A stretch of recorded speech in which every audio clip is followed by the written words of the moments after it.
दोस्तों HIV virus की खोज हुए आज 40 साल हो चुके हैं, पर अभी तक इसकी वैक्सीन क्यों तैयार नहीं किया जा सका है।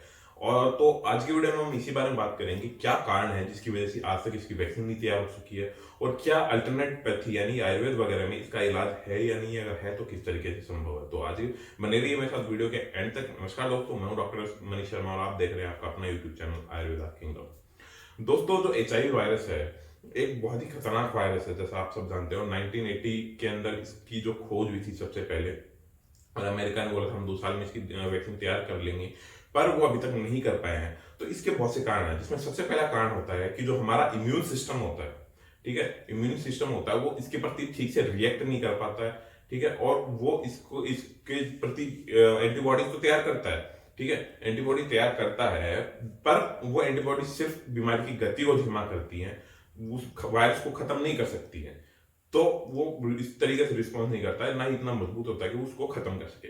फिर दूसरे नंबर पे कारण आता है दोस्तों कि जो वायरस है वो उसकी जो गति है वो काफी धीमी होती है, ठीक है, बॉडी में फैलने की और बीमारी की फैलने की।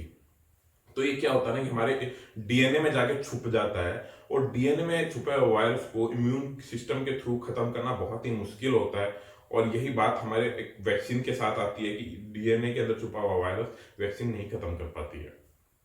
फिर जो तीसरा कारण होता है वो होता है कि जो जो जो भी वैक्सीन तैयार होती है वो तैयार होती है एक नष्ट हुए वायरस से या फिर कमजोर वायरस से।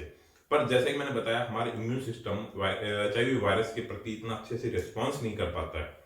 तो उस वजह से ये जो वैक्सीन है वो तैयार नहीं हो पा रही है, और किसी भी टाइप का जिंदा वायरस का यूज करना खतरनाक हो सकता है, ठीक है। फिर चौथे नंबर पे आता है दोस्तों कि सब, और चौथे नंबर पे सबसे बड़ा कारण है ये, ठीक है, मेरे अकॉर्डिंग सबसे बड़ा कारण है कि जो वायरस है ये म्यूटेट होता है, यानी म्यूटेशन होता रहता है। अगर आपने एक्समैन मूवी देखी है तो आपको पता होगा म्यूटेशन क्या होता है, रूप बदलता रहता है कुल मिला के। तो जो ये वायरस है रूप बदलता रहता है, और कोई भी वैक्सीन जो तैयार होती है एक वायरस के स्पेसिफिक रूप या विशेष टारगेट करती है विशेष वायरस को। पर अब जब जैसे फॉर एग्जांपल वैक्सीन तैयार हुई, बॉडी के अंदर गई, अब पर वहां जाके देखेंगे वायरस तो है ही नहीं, क्योंकि वो तो रूप बदल चुका है अपना।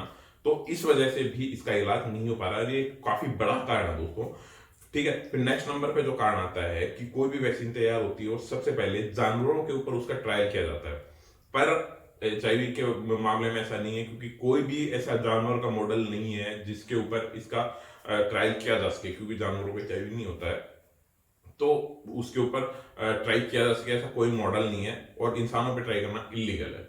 फिर नेक्स्ट नंबर पे आता है दोस्तों कि जो वायरस की एंट्री, तो मतलब कि जो भी वैक्सीन तैयार होती है, जो भी वैक्सीन लगती है हमें, वो उन वायरस पे सबसे ज्यादा काम करती है जो कि गैस्ट्रो इंटेस्टाइनल सिस्टम के थ्रू या फिर रेस्पायरेटरी सिस्टम के थ्रू, यानी कि श्वसन के मार्ग के द्वारा हमारी बॉडी के अंदर एंटर होते हैं, ठीक है।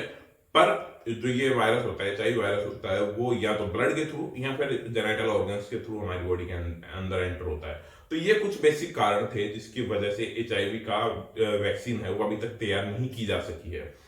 तो अब बात करते हैं कि क्या इसका आयुर्वेद के अंदर इलाज है। दोस्तों, आयुर्वेद के अंदर इसका बिल्कुल काफी अच्छे से और बढ़िया तरीके का इलाज संभव है। अब इसका कारण क्या है? अब कारण बेसिकली यही है कि आयुर्वेद की जो दवाइयां होती है ना, वो हमारे इम्यून सिस्टम को इतना ज्यादा मजबूत करती हैं। आयुर्वेद की कुछ स्पेसिफिक दवाइयां हैं जो कि देने पे बॉडी के अंदर इम्यून सिस्टम को इतना मजबूत करती हैं कि वो वायरस को पहचान के, ठीक है, चाहे वो रूप बदले या नहीं, पहचान की बॉडी के अंदर ही है, वो तो इम्यून सिस्टम को तो पता है, पर वो उतना मजबूत नहीं है, उसके पास इतनी पावर नहीं है, ठीक है। फॉर एग्जाम्पल आपके हमारे देश में या फिर आपके सामने बहुत से ऐसे लोग होते होंगे जो गलत काम करते हैं, ठीक है, पर आपके पास इतनी पावर नहीं है कि आप उन इंसानों को सबक सिखा सको या उनको खत्म कर सको। पर अगर आपको वो कोई पावर दे दे तो आप उनको सबक सिखा सकते हो, ठीक है। तो वही काम आयुर्वेद की दवाइयां करती है कि इम्यून सिस्टम को इतना पावर देती हैं कि वो उस वायरस को पहचान के और उसके टारगेट पे जाके उसको खत्म कर सके, ठीक है। क्योंकि जैसा कि मैंने बताया इम्यून सिस्टम प्रॉपर तरीके से रेस्पॉन्स नहीं कर सकता, तो उसी कॉन्सेप्ट पे काम करती है कि भाई वो बीमारी को पहचानती है, वायरस को पहचानती है, इम्यून सिस्टम उसको इतना मजबूत कर देता है आयुर्वेदिक दवाइयां कि उसको पहचान सके और उसको खत्म कर सके। तो यही बेसिक सा एक फंडा है आयुर्वेद में, और कुछ नहीं है, ज्यादा कोई रॉकेट साइंस नहीं है इसके अंदर। तो ये यही एक बेसिक कारण है कि हाँ, आयुर्वेद के रिजल्ट बहुत अच्छे हैं इस बीमारी के अंदर। तो और रही बात एलोपैथी की, एलोपैथी में सिर्फ और सिर्फ एआरटी है, एआरटी के अलावा कुछ नहीं है। तो आज का वीडियो बेसिकली इसीलिए था कि मैं आपको बता सकूं कि एचआईवी का वैक्सीन अभी तक तैयार क्यों नहीं हो पाया, इसके क्या क्या कारण थे मेजर। तो अगर आपको वीडियो अच्छा लगा, मेक श्योर लाइक और सब्सक्राइब के बिना कहीं नहीं जाना है। मैं मिलता हूं ऐसी किसी इंटरेस्टिंग जानकारी के साथ नई वीडियो में, तब तक के लिए नमस्कार।